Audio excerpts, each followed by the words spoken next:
des conditions qui sont quand même, euh, malgré que les Russes gagnent sur le terrain, ça reste des conditions qui sont difficilement à avaler pour les Ukrainiens. Il faut l'admettre aussi, qu'ils vont être contraints d'avaler parce que finalement la situation dans le terrain ne leur laisse pas le choix, mais ils doivent l'avaler quand même, donc c'est pas évident. Donc on peut comprendre la réaction des Ukrainiens de se raidir par rapport à ça, mais d'un autre côté, on voit que les Ukrainiens n'ont pas non plus une solution au conflit. Ils n'apportent pas une solution au conflit. Parce que alors c'est vrai que la diplomatie, Jean-Noël Barrot et Emmanuel Macron ont essayé d'amener cette confusion entre cessez-le-feu et paix, mais dans la réalité des faits, ce sont deux choses différentes. Le cessez-le-feu n'est qu'une pause dans l'usage des armes, sans aucune contrainte, et d'ailleurs c'est ce que veulent les Européens, ils ne veulent pas de contrainte sur la mise en place ou le déroulement d'un processus de paix.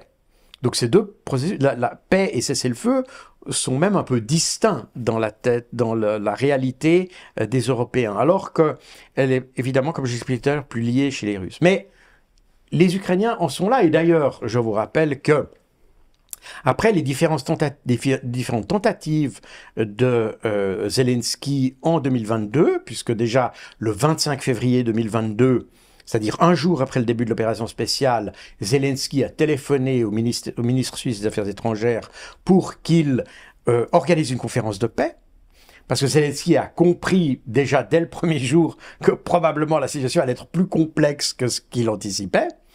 Et c'est l'Union européenne, d'ailleurs, cette conférence de paix n'a pas eu lieu, mais elle a déclenché un premier processus de négociation entre l'Ukraine et la Russie à la frontière du Bélarus.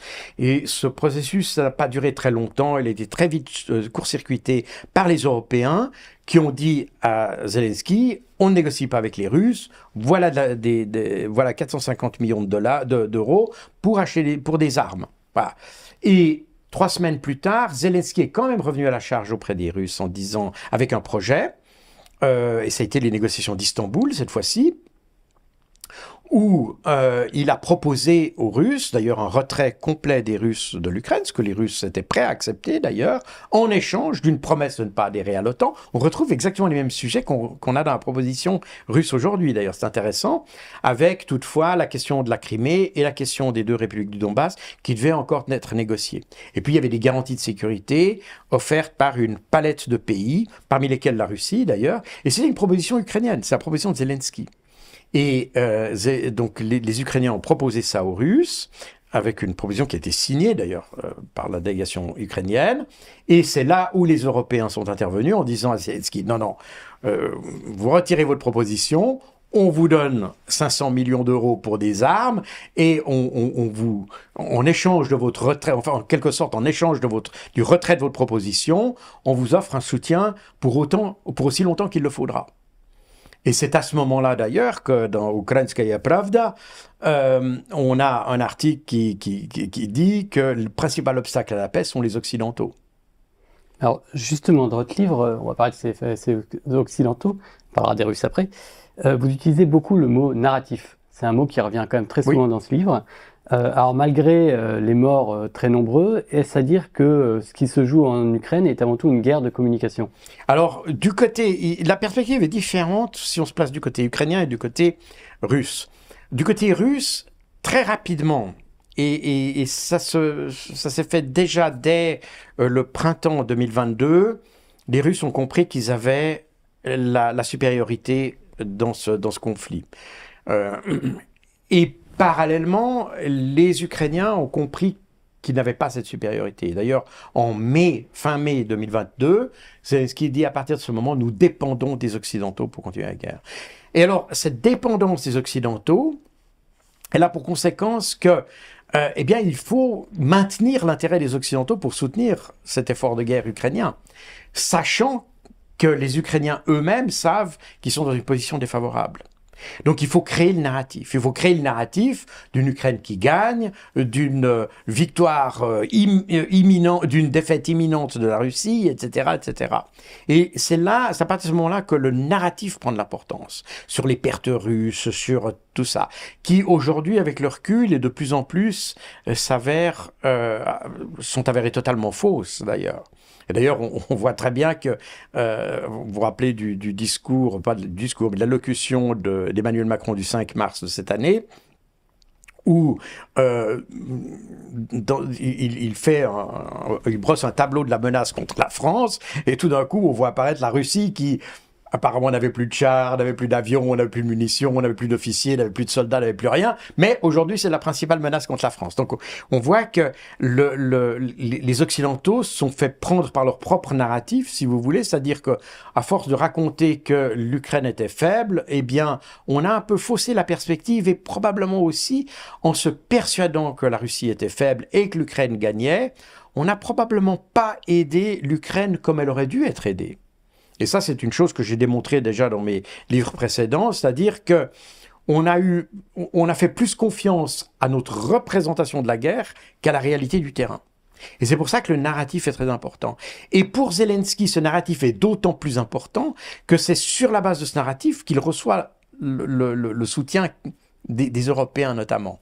Alors, les Américains ne sont pas complètement dupes de cette histoire, c'est la raison pour laquelle eux, ils constatent que non, en réalité, vous nous dites que les Russes perdent, mais c'est pas ce qu'on observe. Et ça, d'ailleurs, les Américains le disent depuis relativement longtemps. Et je vous renvoie au rapport du commandant des forces américaines en Europe, le général Cavoli, dont l'état-major fait chaque année un rapport sur l'état de la situation militaire en Europe. Et dans ces rapports, systématiquement, il dit la Russie se renforce. Donc les rapports, même des militaires américains, contredisent exactement ce que nous lisons dans nos médias. C'est assez fabuleux de le lire comme ça d'ailleurs. Et depuis très longtemps, le Pentagone, et notamment depuis fin 2023, fin 2022 d'ailleurs, les Américains encouragent les Ukrainiens à entamer un dialogue avec la Russie. Parce qu'ils sont aperçus assez vite que le discours ne suffit pas et que ce qu'on donne à l'Ukraine, on a donné des quantités de matériel énormes, mais de nouveau, le problème, et c'est quelque chose que j'ai relevé dans mes livres, je suis un militaire, officier d'état-major général, donc je sais comment on combine les différentes armes pour les rendre efficaces, et quand j'observe comment on a aidé l'Ukraine, je constate que on a donné des tas d'armes, on a donné des tas de choses, mais tout ça arrive comme une sorte de patchwork, si vous voulez. On n'a pas quelque chose qui a une cohérence. On n'a pas de cohérence dans la logistique, on n'a pas de cohérence dans l'engagement opérationnel, on n'a pas de cohérence dans la manière d'utiliser des appareils qui sont très distincts les uns des autres. Vous voyez, les Français ont livré des AMX-10 RC qui sont sans doute de très bons, c'est des chars blindés avec un canon de 105 mm, qui sans doute font merveille pour l'opération Barkhane et des choses comme ça, parce que on a un adversaire qui n'est pas blindé en face. Mais quand vous mettez ça sur le théâtre ukrainien, vous avez en face des chars qui, eux, n'ont pas des canons de 105 mm, mais de 120 mm ou 125 mm, et qui sont déjà beaucoup plus performants, avec des capacités de performance beaucoup plus grandes, etc., etc., etc. Et puis, les Français ont apporté ça, les Allemands ont apporté des Léopards, les Britanniques des Challenger, les Américains des Abrams, tout ça... ça a l'air, alors pour le commun des mortels, c'est un char, un char, un char. Mais quand vous le regardez avec l'œil du militaire, vous voyez des pièces de rechange pour celui-ci, des pièces de rechange pour celui-là, des pièces de rechange, des munitions différentes pour chacun, etc. C'est un véritable casse-tête pour engager. Donc on n'a pas facilité la tâche des Ukrainiens en réalité. Sans compter que ces matériels ne sont pas toujours arrivés de manière synchrone avec, par exemple, les renseignements qu'on leur fournissait. Donc, on leur fournit des renseignements sur les positions russes, mais on leur donne pas le matériel pour tirer dessus, si je peux simplifier les choses.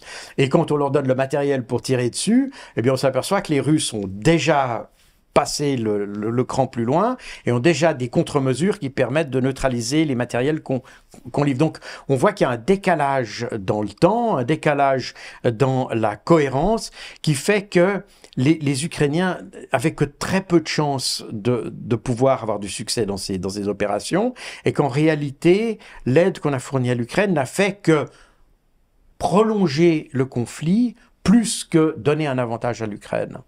Et ça, les Américains sont aperçus, les militaires sont aperçus, les militaires américains sont aperçus, mais en Europe, on refuse toujours de le voir et on est toujours dans une espèce de déni, on pourrait dire, politique, et même, ça va même plus loin que le politique en réalité, et c'est même pas vraiment dans l'idéologie, on est plus dans cette russophobie qu'on a en Europe depuis très longtemps vis-à-vis de ce géant qu'est la Russie, qu'on avait déjà au 19e, qu'on a maintenu au cours des 2 guerres mondiales et qu'on a eu pendant la guerre froide, et on reste un petit peu sur cette chose-là, et quand vous entendez les propos, alors ça se voit très nettement dans les propos des pays baltes par exemple, vous prenez Kaja Kallas qui est la ministre des Affaires étrangères, entre guillemets, de l'Union européenne, c'est pas une ministre à en parler, mais disons la responsable des affaires étrangères de l'Union européenne, eh bien, on a un langage par rapport à la Russie qui semble totalement décalé par rapport à sa fonction de diplomate.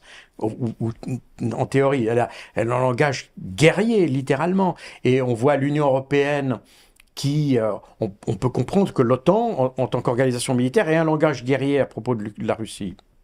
Fait partie de leur métier. Mais on a l'impression parfois que l'Union européenne est plus belliqueuse que l'OTAN elle-même, vous voyez. Et c'est là où on voit que les Occidentaux ont été pris par justement leur narratif sur la Russie, cette Russie qu'ils ont toujours considérée comme un adversaire, qui, vu des pays baltes, et moi je l'ai même vécu parce que vous l'avez peut-être dit en entrée, je ne me rappelle plus, mais j'ai travaillé à l'OTAN en tant qu'officier de l'armée suisse, mais j'étais le seul Suisse de l'OTAN, puisque la Suisse ne fait pas partie de l'OTAN, littéralement, mais il y a eu un accord particulier pour que je puisse avoir une position dans l'OTAN, et je me suis occupé. D'ailleurs, c'est à cette occasion que j'ai été en Ukraine, dans les années dans les mois et 2 années qui ont suivi l'Euromaïdan en Ukraine. Je m'occupais de la lutte contre la prolifération et des armes et des choses comme ça. Donc c'est pour ça que j'ai été en Ukraine. Ceci étant, j'ai vu au sein de l'OTAN que cette nouvelle Europe, comme l'appelait Donald Rumsfeld, c'est-à-dire les pays baltes, la Pologne, ces pays qui ont une animosité historique contre la Russie, sont finalement ceux dont la voix porte le plus à l'OTAN.